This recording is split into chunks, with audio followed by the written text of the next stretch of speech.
ربنا آتنا في الدنيا حسنة وفي الآخرة حسنة وقنا عذاب النار۔ میرے اسلامی بھائیوں، جب ہم سے کچھ غلطیاں ہو جاتی ہے تو معاملہ جن کے ساتھ ہوتا ہے، ہم یہ چاہتے ہیں کہ وہ بندہ ہم کو معاف کر دے، راضی ہو جائے، دوبارہ گلے مل لے۔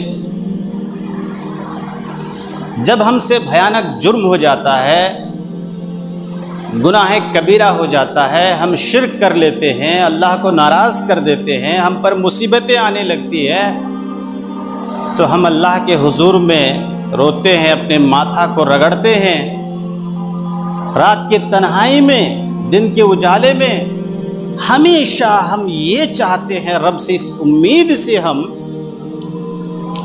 مانگتے رہتے ہیں کہ اللہ ہمارے گناہ کو معاف کر دے۔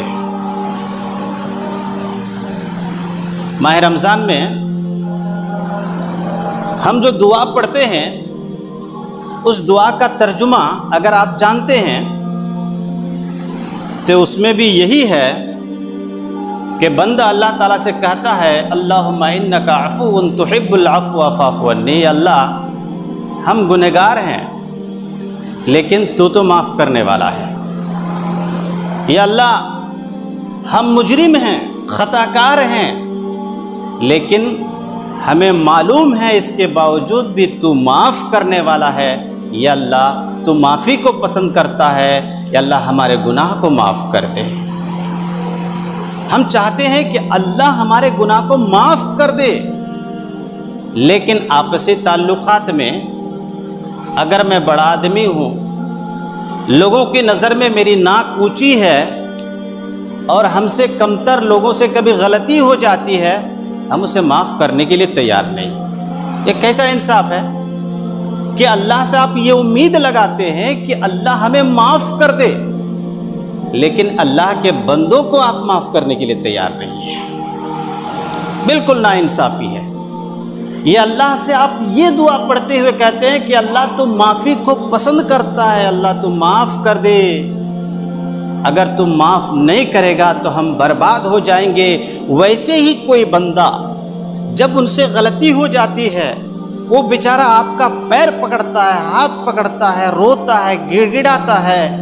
کسی بیٹے سے غلطی ہو جاتی ہے، باپ کے سامنے روتا ہے، باپ کے حضور میں گڑ گڑاتا ہے، ابا مجھے معاف کر دیجئے، امی جان مجھ سے غلطی ہو گئی ہے، عید کی خوشی برباد ہو جائے گی، ماں میں پریشان ہوں، ابو جی میرا دل نہیں لگتا ہے، یہ دنیا میرے لیے جہنم بن گئی ہے، مجھے معاف کر دیجئے، لیکن پھر بھی باپ معاف کرنے کے لیے تیار نہیں ہے، ماں معاف کرنے کے لیے تیار نہیں ہے، اور پھر آپ ہیں کہ جب آپ سے غلطی ہو جاتی ہے تو اللہ سے کہتے ہیں اللہ تم معاف کرنے والا ہے، تم معافی کو پسند کرتا ہے، اللہ تم معاف کر دے۔ اگر آپ چاہتے ہیں کہ اللہ آپ کو بھی معاف کر دے تو اللہ رب العالمین سے اگر اس امید سے آپ مانگتے ہیں، گزارش کرتے ہیں کہ اللہ آپ کو معاف کر دے، تو آپ کے دل میں یہ بھی ہونا چاہیے اگر کسی سے غلطی ہو جائے تو میں بھی معاف کرنے کے لیے تیار ہوں، میں کسی کو پریشان نہیں کرنا چاہتا ہوں، میں کسی کو بے چین دیکھنا پسند نہیں کرتا ہوں۔ جس طرح اللہ جب مجھے معاف کر دیتا ہے میں خوش ہو جاتا ہوں، ویسے میں دوسروں کو معاف کر کے میں اس کو خوش دیکھنا چاہتا ہوں۔ معاف کر دیں۔ میرے اسلامی بھائیوں، آپ جانتے ہیں کہ نبی اکرم صلی اللہ علیہ وسلم آخری نبی محمد رسول عربی صلی اللہ علیہ وسلم رحمت للعالمین تھے، وہ بھی معاف کرتے تھے۔ کیسی کیسی معافیاں کی، کیسے کیسے لوگوں کو معاف کیا، تاریخ کے اوراق، تاریخ کی کتابیں بھری پڑی ہوئی ہے، اور ہم اسی کی امتی ہیں۔ ہم ایک معمولی انسان ہیں، ہم صحابہ کے درجے تک بھی نہیں پہنچ سکتے، پھر بھی ہم اپنی انانیت میں رہتے ہیں، اپنی ناک کو بچانے میں لگے رہتے ہیں۔ اگر میں معاف کر دوں تو لوگ کیا کہیں گے، ارے تو نے اس کو معاف کر دیا، معاف نہیں کرنا چاہیے تھا۔ آپ لے لیجئے ایک مثال، نبی اکرم صلی اللہ علیہ وسلم کے سامنے ایک صاحب حاضر ہوتے ہیں مانگنے والے، جن کے پاس پیسے نہیں ہیں، مجبور ہیں، لاچار ہیں۔ نبی اکرم صلی اللہ علیہ وسلم کے گردن پہ ایک حاشیہ والی چادر تھی، زور سے پکڑ کر کھینچتے ہیں۔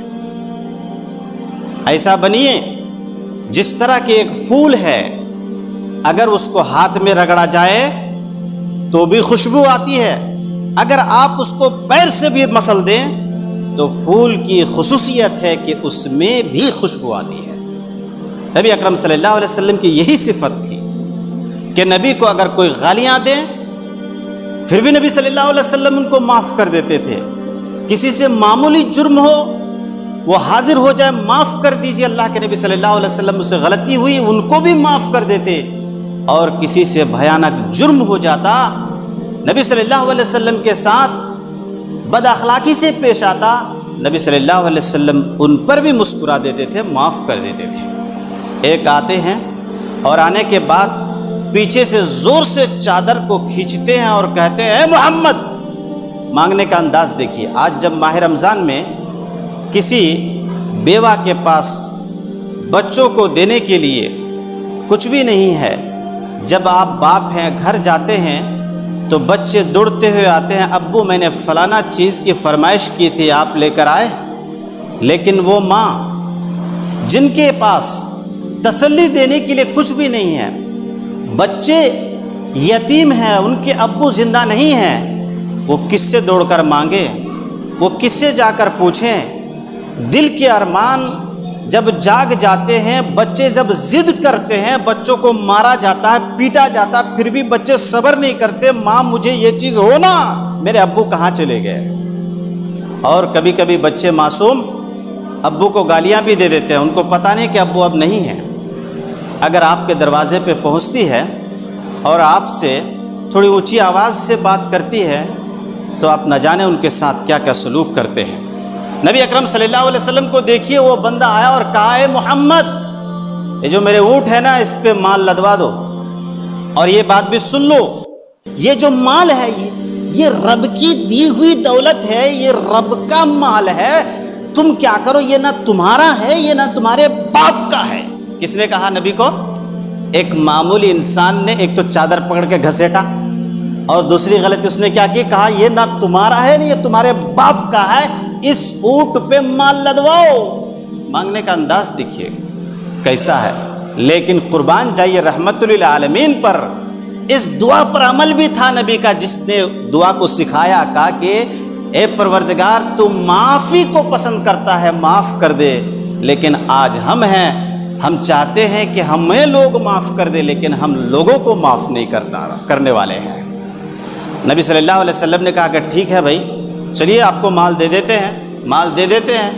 اس کے بعد کہا اچھا ایک بات بتاؤ، مال تو صحیح معنی اللہ کا ہے، یہ دولت اللہ کی امانت ہے، بالکل درست کہا تم نے، لیکن تم نے جو میرے ساتھ بدتمیزی سے پیش آیا اس کا تو بدلہ لیا جا سکتا ہے نا۔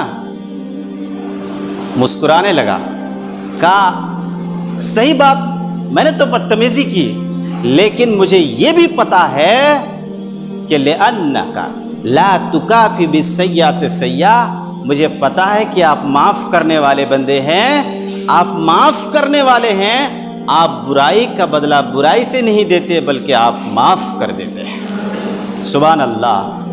ذرا سوچئے ہم دعا کو جو پڑھتے ہیں اس دعا پر کیا ہمارا عمل ہے؟